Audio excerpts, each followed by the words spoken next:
Hello everyone, welcome to the Smart Eyes Foundation. आज हम discuss करने वाले हैं 5 सितंबर 2024 के daily current affairs. In the daily current affairs we are going to discuss two topics today. First is Himachal Pradesh raises marriageable age for women. Himachal Pradesh ने women के लिए मैरिजेबल एज बढ़ा दिया है, जो प्राइमरली आप सोसाइटी का पार्ट मान सकते हो और साथ में लॉ रिलेटेड है तो पॉलिटी का पार्ट भी मान सकते हो। Second is satellite based highway toll collection, how will it work. तो ये प्रीलिम्स के लिए बहुत इंपॉर्टेंट होगा, साथ साथ GS paper 3 science and tech mains के लिए भी इंपॉर्टेंट होगा कि सैटेलाइट बेस्ड हाईवे में टोल कलेक्शन होगा और कैसे ये काम करेगा। तो पहले फर्स्ट टॉपिक पे हम लोग चलते हैं कि हिमाचल प्रदेश ने मैरिजेबल एज फॉर वुमेन बढ़ाया, तो क्यों बढ़ाया, क्या वजह था, उसके क्या कॉन्सिक्वेंसेस होंगे। तो हिमाचल प्रदेश ने एक बिल पास किया जिससे कि 18 ईयर्स जो पूरे इंडिया में अभी एज होती है किसी भी लड़की के शादी करने की लीगल एज होती है, उसको बढ़ा के वो 21 कर देंगे। जो बॉय है उसका लीगल एज इंडिया में शादी का कितना है, वो ऑलरेडी 21 है। तो 21 का बॉय और 21 की गर्ल यही शादी कर सकते हैं। इनके ऊपर वाले लोग शादी कर सकते हैं, इनके नीचे वाले लोग शादी नहीं कर सकते। तो ये है अभी का लॉ। बैकग्राउंड क्या है, बैकग्राउंड तो आपको बता दिया कि लीगल एज बढ़ा बढ़ा दी गई है। और the bill seeks to amend the prohibition of child marriage act. Child marriage act को अमेंड करने की कोशिश करेगा, जेंडर इक्वलिटी देने की बात करता है।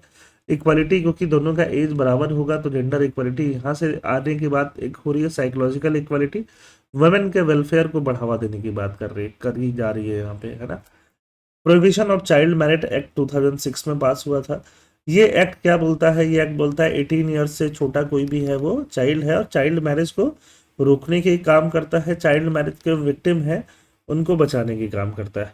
अब ये बिल क्यों पास किया गया, बिल पास किया गया तो बिल पास करके हिमाचल प्रदेश इंडिया में पहला ऐसा स्टेट बना जिसमें 18 से 21 साल कर दिया गया वुमेन का शादी का एज। अगर वहाँ के हेल्थ मिनिस्टर जो हैं हिमाचल प्रदेश को, वो बोलते हैं कि देखो अगर वुमेन की जल्दी शादी हो जाती है, गर्ल्स की शादियाँ जल्दी हो जाती हैं, इससे उनका एजुकेशन बड़ा हैम्पर होता है। हायर एजुकेशन नहीं कर पाती हैं, जॉब उनको अच्छा नहीं मिल पाता है ना। जल्दी प्रेगनेंसीज होने लग जाती हैं तो उससे हेल्थ पे भी खराब इम्पैक्ट पड़ता है। तो अगर एज 21 कर देंगे तो लोग मजबूरी में क्या करेंगे, लड़कियों को पढ़ाएंगे ही ज़्यादा। तो एजुकेशन जो है, हायर एजुकेशन इन पर्टिकुलर, वो वुमेन में काफ़ी इम्प्रूव हो जाएगा, गर्ल्स में काफ़ी इम्प्रूव हो जाएगा। फिर जॉब मार्केट वगैरह में भी उनको जॉब्स अच्छे मिलेंगे। इस बिल का की प्रोविज़न क्या है, बिल का की प्रोविज़न यही है कि जो भी 21 ईयर से छोटा है, चाहे लड़का है चाहे लड़की है, वो क्या है, उसको चाइल्ड माना जाएगा। 21 से नीचे वाले को चाइल्ड माना जाएगा। और अगर ऐसे किसी चाइल्ड ने शादी कर ली है तो वो अगले 5 साल तक, जब उसने उससे शादी की है, नेक्स्ट 5 ईयर तक अपनी शादी को एनल करा सकता है, इनवैलिड डिक्लेयर करवा सकता है।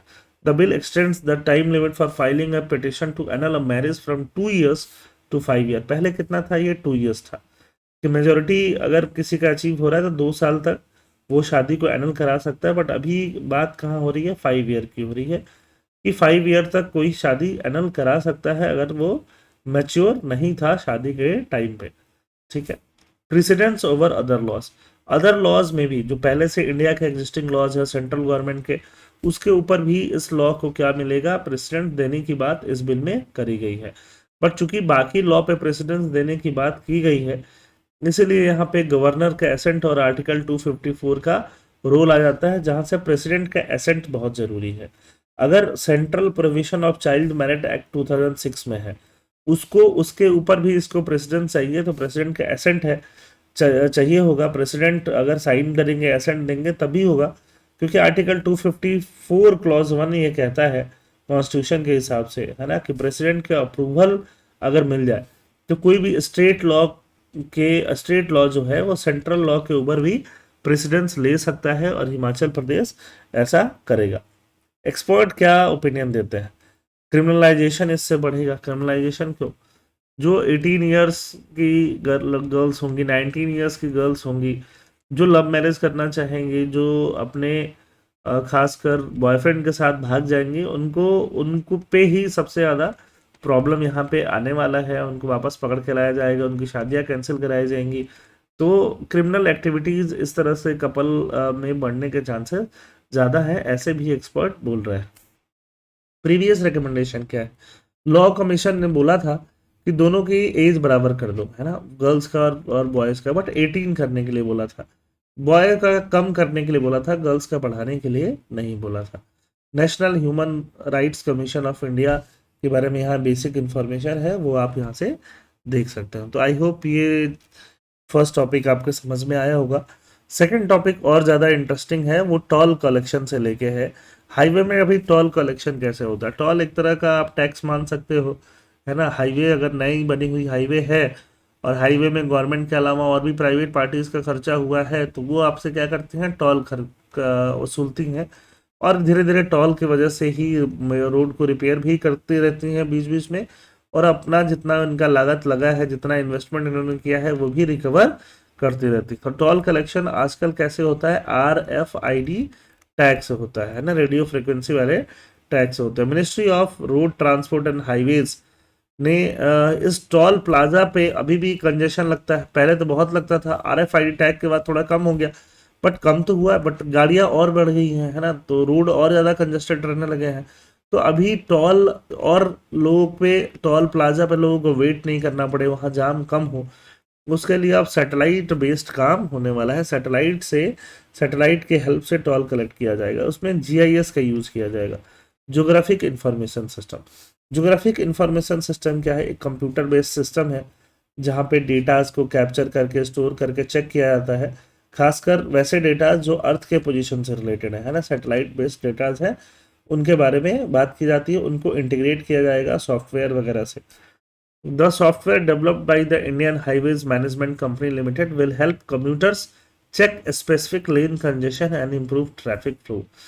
इनफैक्ट अगर टोल लगा हुआ है तो किस में कंजेशन है, किस में नहीं है, ये भी कम्यूटर्स को दूर से पता चलते जाएगा, और जिस लेन में यहाँ पे कंजेशन नहीं होगा, उस लेन से वो लोग निकल सकता है। तो ये भी प्रीलिम्स के लिए बहुत इंपॉर्टेंट पॉइंट हो सकता है कि किसने ये सॉफ्टवेयर बनाया है, GIS बेस्ड सॉफ्टवेयर किसने बनाया है कि हाईवे पे टोल प्लाजाज पे टाइम कम लगे।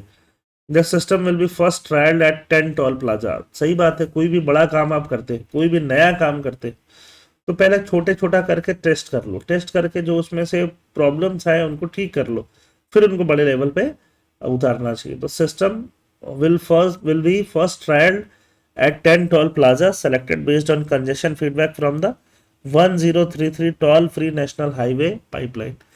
1033 toll free national highway helpline से यहाँ से फीडबैक वगैरह लेके ये काम किया जाएगा। GIS क्या है? ज्योग्राफिक इंफॉर्मेशन सिस्टम है, एप्स है ना, सैटेलाइट का डेटा सब कुछ यहाँ से कनेक्टेड रह सकता है GIS से। खैर, टोल मॉनिटरिंग कैसे होगी इस बार? अब सॉफ्टवेयर कैसे क्या डिस्प्ले करेगा?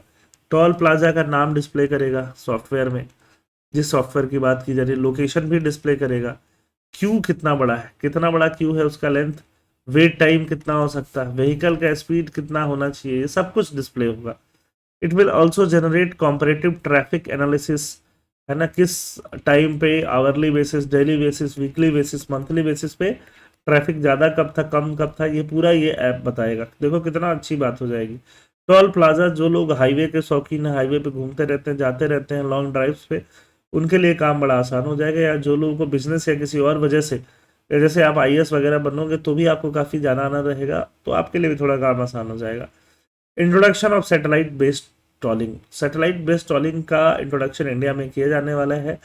Ministry of road transport work कर रही है global navigation satellite system based tolling system पे, जो कि रिप्लेस कर देगा करंट फास्टैग सिस्टम को। करंट फास्टैग सिस्टम अचानक से रिप्लेस नहीं किया जाएगा, पहले नया वाला सिस्टम आएगा, पुराना वाला सिस्टम भी रहेगा, दोनों को एक साथ चलाएंगे, फिर पुराना वाले को धीरे धीरे धीरे धीरे करके एलिमिनेट किए जाएंगे। एक बहुत अच्छी बात है जो नए वाले टोल सिस्टम के साथ आएगी, है ना। अभी अगर मान लो, अगर आप हाईवे पर ट्रैवल कर रहे हो और आपको एक बीच में टोल प्लाजा मिल जाता है, तो आपको टोल देना पड़ता है। अब टोल प्लाजा को क्रॉस करके आप 2 किलोमीटर ही जाना है, वहीं पे आपको कुछ काम है, तो भी आपको तो टोल देना ही है। फिर 2 किलोमीटर का काम करके फिर वापस आए, फिर टोल देना पड़ गया, तो आपको पूरा टोल देना है। चाहे कोई 2 किलोमीटर जाए, चाहे आगे कोई 20 या 50 100 किलोमीटर जाए, उसको टोल पूरा ही देना पड़ता है। बट अभी नए सिस्टम के अकॉर्डिंग उतना ही पे करना होगा जितना आदमी नेशनल हाईवे पर ट्रैवल करेगा, है ना। मतलब टोल जो है वो ट्रैवल के हिसाब से हो जाएगा, कितना आप ट्रैवल करने वाले हो उसके हिसाब से आपको टोल देना पड़ेगा। इट्स नॉट लाइक कि आपको जो भी टोल क्रॉस कर रहा है सबको सेम टोल देना पड़ेगा। ग्लोबल नेविगेशन सैटेलाइट सिस्टम का यूज हो रहा है। ये क्या है? It includes constellation of earth orbiting satellite.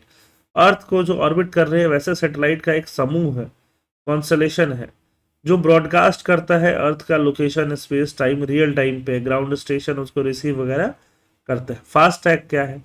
Fast tag से अभी आप RFID टैग से क्या करते हो? टोल भरते हो। Is a reloadable tag that allows automatic deduction of toll without having to stop for carrying out the cash, है ना। ऑटोमेटिक इसमें टोल कट जाता है RFID से। रेडियो फ्रिक्वेंसी आइडेंटिफिकेशन टेक्नोलॉजी यहाँ पे यूज होती है। विंड स्क्रीन पे ये नंबर फिक्स होता है ना। जब व्हीकल वहाँ आती है ये एक्टिव हो जाता है। रेडियो फ्रिक्वेंसी आइडेंटिफिकेशन क्या है? रेडियो वेव्स का use to read and capture information stored on tag attached to an object. A tag can be read from the several feet away and does not need to be within direct line of sight. ये RFID का बहुत important role है और RFID के बारे में UPSC prelims में question आ चुका है। तो काफ़ी चांसेस है जो अभी न्यू सैटेलाइट मॉडल है वहाँ पे भी यूपीएससी में क्वेश्चन आए, APSC में भी क्वेश्चन आए। How GNS tolling works? GNSS का टॉलिंग कैसे वर्क करेगा? At a as a GNSS equipped vehicle passes through, the toll system will receive ping. Ping दूर से ही ping receive करेगा from onboard unit. The payment mechanism will be similar to FASTag, but toll booths will no longer need boom barrier. Toll booths को boom barrier नहीं चाहिए होगा। Process क्या हो जाएगा? स्ट्रीमलाइन हो जाएगा। इसमें बूम बैरियर मतलब कि यहाँ ये इसको क्या बोलोगे आप? This barrier is called boom barrier. ये बूम बैरियर चाहिए ही नहीं होगा, तो आराम से गाड़ियाँ आएंगी और दूर से निकलती जाएंगी। दूर से ही पता चल जाएगा, टोल का पैसा दूर से ही कट जाएगा। यूजर्स के लिए क्या बेनिफिट है? The satellite toll collection system will make passing through toll plaza faster and smoother, eliminating delays caused by reduce reading FASTag bar. FASTag bar read करने में टाइम लगता है, यहाँ पे वो भी टाइम नहीं होगा, बूम बैरियर्स में नहीं होगा, फटाक से निकल जाओ। करंट फास्टैग सिस्टम 2015 में लॉन्च हुआ, 2021 में मैंडेटरी किया गया। RFID का यूज़ होता है ना। इसको यूज़ करके 98% टोल पेमेंट आज किससे होते हैं? फास्टैग RFID से होते हैं। बट धीरे धीरे इसको सारे को सैटेलाइट बेस्ड सिस्टम में कन्वर्ट कर दिया जाएगा। आई होप आपको दोनों टॉपिक समझ में आए होंगे। टेलीग्राम चैनल से PDF ले लो जिसको लेके आप नोट्स वगैरह बना सकते हो। थैंक यू, जय हिंद।